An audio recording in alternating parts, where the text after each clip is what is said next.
Hello everyone and welcome back to another tutorial from Tech for Gamers. In this video, I'm going to show you how you can turn on visual censorship on the Dispatch PC game. So let's get started right away.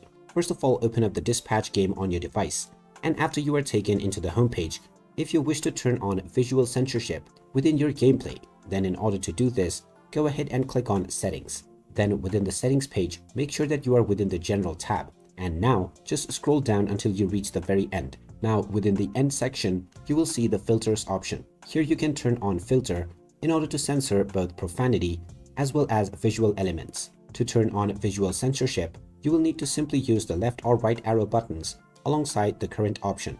If you set this to on, then the graphic scenes will not be shown within your game. After making your desired setting, you can simply go back and your changes will be saved. And you may come back to this page at any point of time in order to once again change your desired censorship settings.